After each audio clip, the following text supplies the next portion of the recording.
तो आज हम पढ़ेंगे आर्गन प्लेन और एंड पोलर रिप्रेजेंटेशन। ठीक है, तो ये लिखा है कि we already know that corresponding to each order pair of a real number x and y comma we get a unique point in the x y plane. आपने पहले एक्स वाई प्लेन बनाया था 9वीं 10वीं में, जिसमें एक्स एक्सिस और Y axis हुआ करते थे और ये ऑर्डर ऑफ पेयर होते थे जिन्हें कोऑर्डिनेट कहते थे।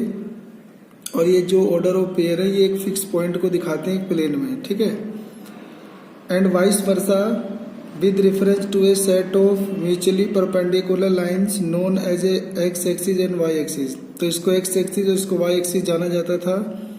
The complex number x plus iota y which corresponds to the order pair x y can be represented geometrically as the unique point P and Q in the x y plane and vice versa. तो इसी प्रकार से हम complex number को भी ऐसे plane पे denote कर सकते हैं, ज्योमेट्रिकली रिप्रेजेंट कर सकते हैं। ग्राफ बनाने को ज्योमेट्रिकली रिप्रेजेंटेशन कहते हैं। सम कॉम्प्लेक्स नंबर सच है, जैसे मान लो 2 + 4 आयोटा यानी ये वाला ए, -2 + 3 आयोटा तो यानी -2 + 3 आयोटा ये वाला बी, ऐसी ये सी डी ई ये सारा यहाँ दिखाया गया है। तो विच कोरोस्पॉन्ड टू द ऑर्डर पेयर 2 4 ऐसे ऐसे सारे हैं ये इधर बने हुए हैं। Have been represented geometrically by a point, इनको भी हमने पॉइंट से दिखा रखा है फिगर 5.1 में। तो the plane having a complex number, ऐसा प्लेन जिसमें कॉम्प्लेक्स नंबर दर्शाया जाए, assign to each of its point is called complex plane. तो ऐसे प्लेन को ही कॉम्प्लेक्स प्लेन या आर्गेंट प्लेन कहते हैं। Obviously, in the argand plane, the modulus of a complex number x plus iota y, modulus हम ऐसे निकालते हैं √x² + y² is the distance between the point p x y to the origin 0 0। तो जो modulus होता है ये किसी पॉइंट का उसके ओरिजिन से डिस्टेंस होता है और ये किसके बराबर होता है, तो √ इस x का स्क्वायर और y के स्क्वायर का सम होता है। ठीक है, the point on the x axis, the point on the x-axis correspond to the complex number of the form a plus iota 0 and the point on the y-axis correspond to the complex number of the form 0 plus iota b। तो x axis के ऊपर कोई भी point होगा उससे हम a से denote करते हैं या a plus iota 0 से, और y एक्सिस पे कोई भी पॉइंट होगा उसे 0 plus iota b से रिप्रेजेंट करते हैं। The x axis and y axis in argand plane is called respectively the real axis and the imaginary axis. तो अब इस एक्सिस को कहा जाएगा रियल एक्सिस क्योंकि अभी आर्गेंट प्लेन में खींचा गया है, और इस वाले को कहा जाएगा इमेजिनरी एक्सिस। ठीक है, the representation of a complex number z = x + iota y and its conjugate z = x - iota y in the Argand plane are respectively the point xy and x minus y. Geometrically, the point xy is the mirror image of the point xy on the real axis. तो conjugate के बारे में आपने जाना था कि conjugate में मान लो कोई ऐसे कोई कॉम्प्लेक्स नंबर है x + iota y, तो उसका जब हम कंजुगेट निकालते हैं तो x और इसका साइन चेंज आता है इमेजिनरी पार्ट का, तो ये माइनस हो जाता है, यानी इसको बोलते हैं रियल एक्सिस। तो रियल एक्सिस को एक मिरर मान लो, तो इसके इस तरफ अगर कोई पॉइंट है तो शीशे के इस तरफ, मिरर के इस तरफ आपको जो ये x प्लस है तो यहाँ प्लस रहेगा, लेकिन जो y प्लस का था वो यहाँ माइनस हो जाएगा। इसी को बोलते हैं कंजुगेट। अब हम पढ़ेंगे polar representation of a complex number. Let point p represent the non zero complex number z = x + iota y। तो मान लो ये आपका कोई पॉइंट p है जो कि कॉम्प्लेक्स नंबर को डिनोट करता है x + iota y। Let the directed line segment OP be the length r। मान लो यहाँ से O से P की जो लेंथ है इसको हम मॉडुलस या r के नाम से भी जानते हैं, इसको हम लेंथ को r कहेंगे। And theta be the angle, और ये थीटा जो क्या है एक एंगल है which OP makes with the positive direction of x axis, जो positive direction of x axis में ऐसे नापा गया है anti clockwise. We may note that the point P is the uniquely determined by the order pair of the real number r and theta, called the polar coordinate of the point P. इसको polar coordinate of P कहते हैं, जहाँ पे are क्या होता है, ये length होता है, और ये थीटा क्या होता है, ये एंगल होता है। ठीक है, तो we consider the origin as a pole and the positive direction of x axis as the initial line. तो x equal to r cos theta and y equal to r sine theta. ये क्या कह रहा है अब बताता हूँ आपको। तो ये आपका हो गया x एक्सिस, हो गया y एक्सिस, ये हो गया पॉइंट। ठीक है, इस पॉइंट को हमने ऐसे डेड डैश खींचा, यहाँ पे मान लो ये m है। ठीक है, तो ये जो OM होता है ये होता है x का मान, और ये जो ऊपर वाला PM होता है ये होता है y का मान। और ये आपका जो z है ये कॉम्प्लेक्स नंबर है, जिसको लिखा जाता है z equal to x plus iota y. ठीक है, तो क्योंकि जो r है वो मॉडुलस है, तो उसको निकाला जाता है under root x square plus y square से। और अगर हमें इस आर्गेट प्लेन में अगर हमें कोई भी पॉइंट को डिनोट करना है तो उसके लिए दो चीज़ चाहिए। पहला तो उसकी एक लेंथ चाहिए जो कि ओरिजिन OP से होती है, जिसको हम r से या मॉडुलस से रिप्रेजेंट करेंगे। और मॉडुलस कैसे निकालते हैं, तो वो under root x square plus y square से। और दूसरा, अब ये पॉइंट, ये लेंथ तो मान लो निश्चित हो गया, लेकिन ये लेंथ इधर इधर इधर इधर कहीं भी हो सकता है, तो इस वजह से इसका एक फिक्स यहाँ से एंगल होना चाहिए। तो उस एंगल के लिए हमें ये एंगल चाहिए। तो दूसरा क्या चाहिए, एंगल। पहला चाहिए हमें लेंथ, और दूसरा चाहिए एंगल, और इस एंगल को बोला जाता है आर्ग्यूमेंट। ठीक है, तो अब ये ट्रायंगल दिख गया, ये एक राइट एंगल ट्रायंगल है। तो इस राइट एंगल ट्रायंगल में हम फॉर्मूला लगा सकते हैं कोस बीटा। ठीक है, तो कोस बीटा का फॉर्मूला होता है बेस अपॉन हाइपोटेनियस, यानी आधार बटे में कर्ण। ठीक है, तो थीटा के सामने लंब होता है, आधार हो जाएगा x और कर्ण हो जाएगा r, तो हो जाएगा x अपॉन में r। अब ये r इधर मल्टीप्लाई हो जाएगा तो x के लिए हो जाएगा r cos थीटा। ऐसे ही साइन थीटा का लाएंगे परपेंडिकुलर और हाइपोटेनियस, यानी लंब बटे कर्ण। तो परपेंडिकुलर हो जाएगा y और कर्ण हो जाएगा r, तो हो जाएगा y बटे में r इधर गुना हो जाएगा, तो y के लिए हो जाएगा r साइन थीटा। तो हम क्या लिखते थे अब तक हम ऐसे लिखते थे z equal to a plus eta b या x प्लस एटा बी। तो x की जगह अभी हमने देखा r कोस थीटा, तो यहाँ पे r कोस थीटा रख देंगे। और आयोटा b, तो b यानी y, इसे y भी कह सकते हैं, तो y की जगह लिख देंगे r साइन थीटा। तो हमने r साइन थीटा लिख दिया। दोनों में से हम r कॉमन ले सकते हैं, तो हमने r कॉमन ले लिया, तो बन गया cos theta plus iota sine theta. तो इसी को पोलर रिप्रेजेंटेशन कहते हैं। और सबसे जरूरी है इसमें r निकालना। r क्या होता है, लेंथ होता है ओरिजिन टू द पॉइंट, और ये थीटा क्या होता है, ये एंगल होता है जो कि positive direction of x axis में बनाया गया है। इसे हम आर्ग्यूमेंट के भी नाम से जानते हैं। ठीक है, अब हम देखेंगे जो ये आर्ग्यूमेंट होता है इसको हम अल्फा के नाम से पुकारेंगे। ठीक है, अल्फा।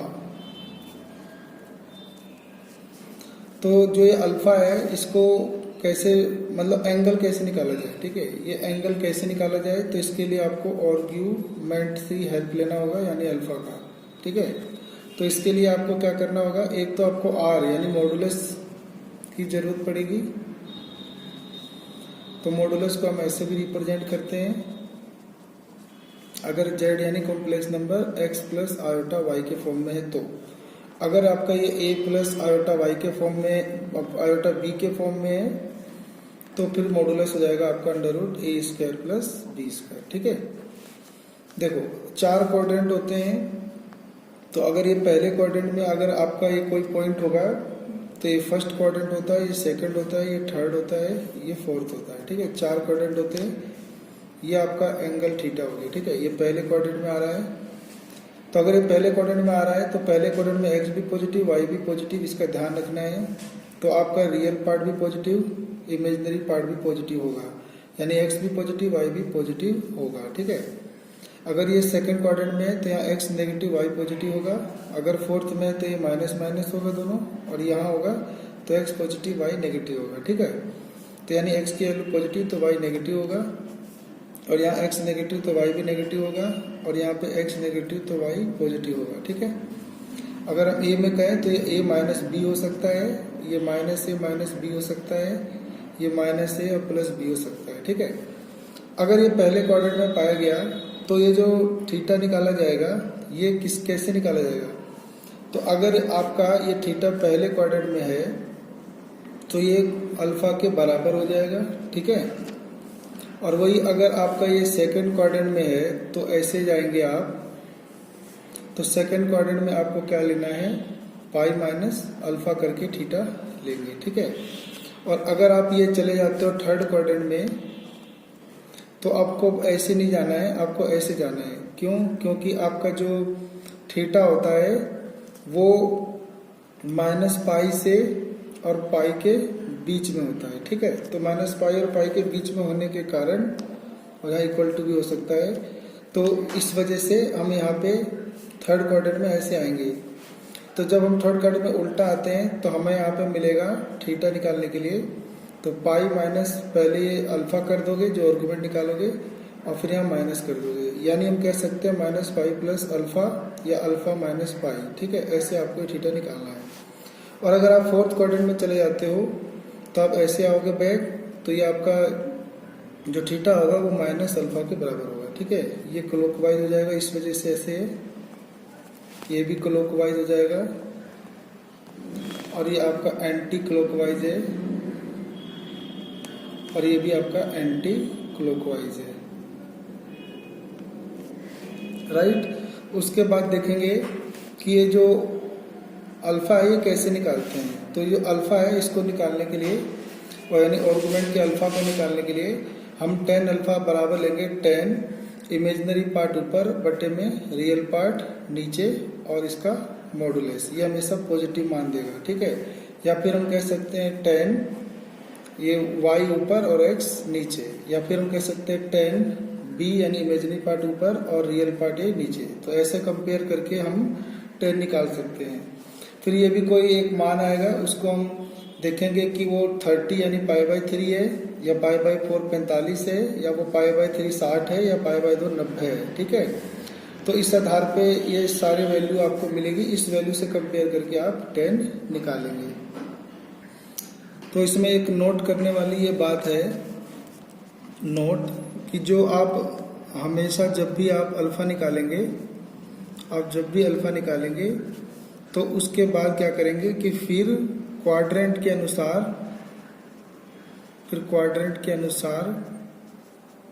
ठीक है, अनुसार थीटा निकालेंगे, ठीक है।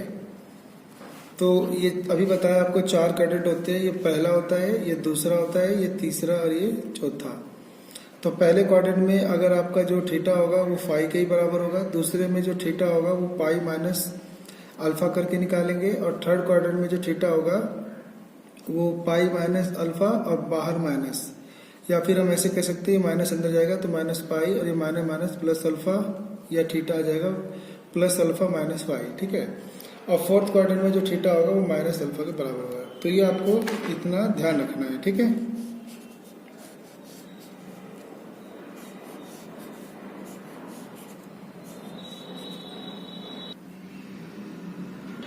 तो मान लो कि ये हमें क्वेश्चन जो है इसको सोल्व करना है, ठीक है। तो इसको मैं कैसे सोल्व करूंगा, तो रिप्रेजेंट करना है इस कॉम्प्लेक्स नंबर को पोलर फॉर्म में, ठीक है।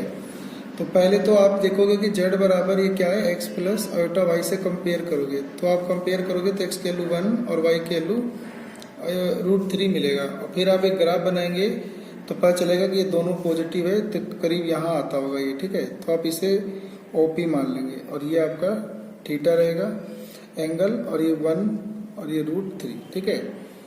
तो ये हो गया x, ये हो गया x डैश, ये हो गया y, ये हो गया y डैश। ऐसे आप ग्राफ बना लेंगे और क्वाड्रेंट चेक कर लेंगे। तो ये फर्स्ट क्वाड्रेंट में आ रहा है, तो थीटा जो है वो बिलोंग्स टू